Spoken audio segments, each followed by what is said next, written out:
আসসালামু আলাইকুম এভরিওয়ান। সবাই কেমন আছেন? আশা করি সবাই ভালো আছেন। জাইফাস মমস চ্যানেলে সবাইকে স্বাগতম। নতুন আরেকটা রেসিপি নিয়ে চলে এসেছি আপনাদের মাঝে।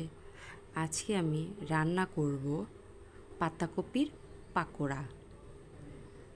তো পাতাকপি পাকোড়া রান্না করতে আমার যা যা লাগছে সেই সমস্ত উপকরণ আমি নিয়ে নিয়েছি। তো দেখতে থাকুন ভিডিওটা। আমি যা যা নিয়েছি সেগুলো আপনাদেরকে বলছি।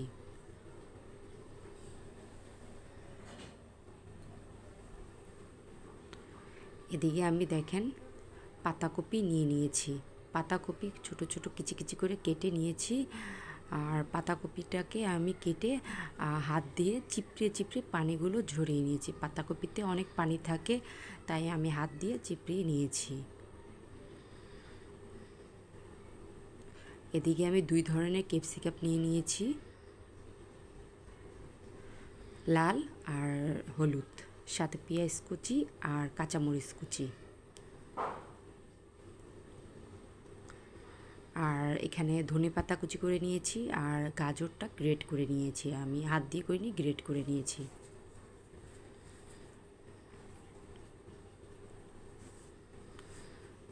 তারপর নিয়েছি এখানে আদা রসুন জিরা বাটা 1 চা চামচ, লবণ ধইনা গুঁড়া 1 চামচ, আর মরিচ আর আপনার হলুদ।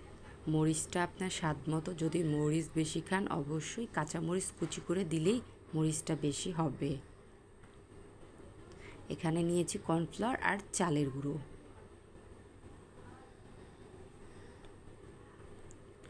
এখন সবগুলো উপকরণ আমি একসাথে রেডি করে নিব। এই যে পাতাকপির মধ্যে আমি এখন আপনার গাজর আর ধনেপাতা কুচি দিয়ে দিব।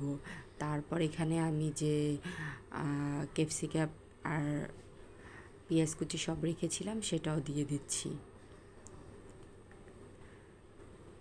তারপর হলদি মরিচ আদা সব উপকরণ দিয়ে চালের গুঁড়ো কর্নফ্লাওয়ার দিয়ে আমি এটাকে সুন্দর করে হাত দিয়ে চটকিয়ে মেখে নিব। ওইটার ক্লিকটা আপনাদের সাথে শেয়ার করিনি। এই যে দেখেন আমি হাত দিয়ে চটকিয়ে সুন্দর করে হাত দিয়ে মেখে নিয়েছি।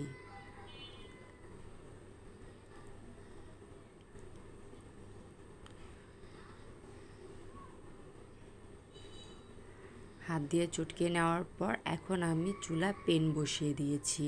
এখন আমি পেনেই পাকোড়াগুলো ভেজে নিব। এই যে তেল দিয়ে দিলাম। এখন আমি যে কোনো শেপ দেওয়া লাগবে এমন কোনো কথা নেই। আপনার যেরকম শেপ হয় ওরকম শেপের মধ্যে আপনি হাত দিয়ে পেঁয়াজু যেভাবে ভাজেন ডালের বড়া সেভাবে দিলেই হবে।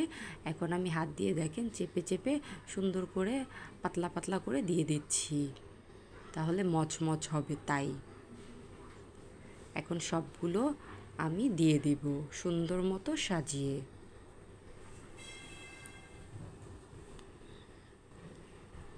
দারুণ মজাদার বিকেলের নাস্তা হিসেবে খুব মজা। অল্প কিছু উপকরণ দিয়ে আপনারা বাসায় বানিয়ে ফেলতে পারেন পাতাকপির পাকোড়া।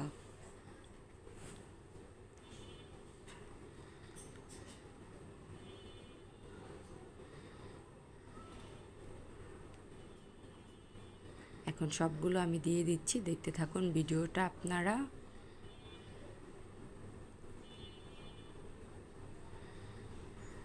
দেখেন আমি সবগুলো দিয়ে দিয়েছি। এখন আমি এক পিঠের জন্য অপেক্ষা করব। এক পিঠ হয়ে গেলে আমি উল্টিয়ে আরেক পিঠ সুন্দর করে ভেজে নিব।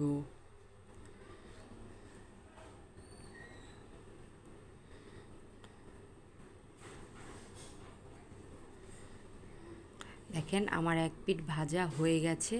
এখন আমি আরেক পিঠ ভেজে নিচ্ছি।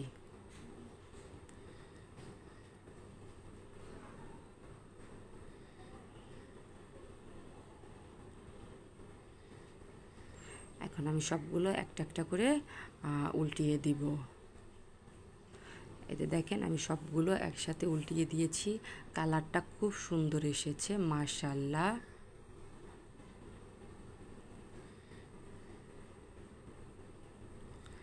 এখন আমার সবগুলো দেখেন সুন্দর কালারটা বেশ সুন্দর এসেছে। সবগুলো ভাজা হয়ে গেছে। এখন আমি একটা বাটিতে উঠিয়ে নিব। দারুণ মচমচে হয়েছে, খুব মজা।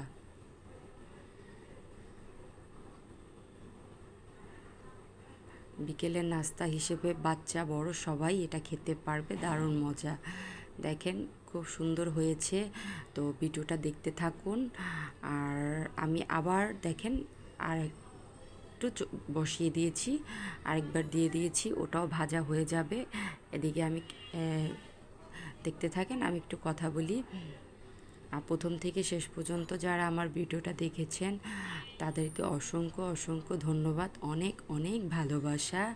যারা এখনও লাইক করে না প্লিজ আমার চ্যানেলটা লাইক করে দিবেন, আর একটা কমেন্ট করবেন, আর সাবস্ক্রাইব করা না থাকলে অবশ্যই আমার চ্যানেলটা সাবস্ক্রাইব করে রাখবেন। আর এই যে দেখেন, এই যে সসটা, সেই সসটা আমি বাসায় তৈরি করেছি। এটারও একটা ভিডিও আপনাদের সাথে কোনো একদিন শেয়ার করব। আশা করি ভিডিওটা খুব ভালো লেগেছে। তো আজ এই পর্যন্তই, আর বড় করছি না। সবাই ভালো থাকবেন, সুস্থ থাকবেন। আল্লাহ হাফেজ, আসসালামু আলাইকুম।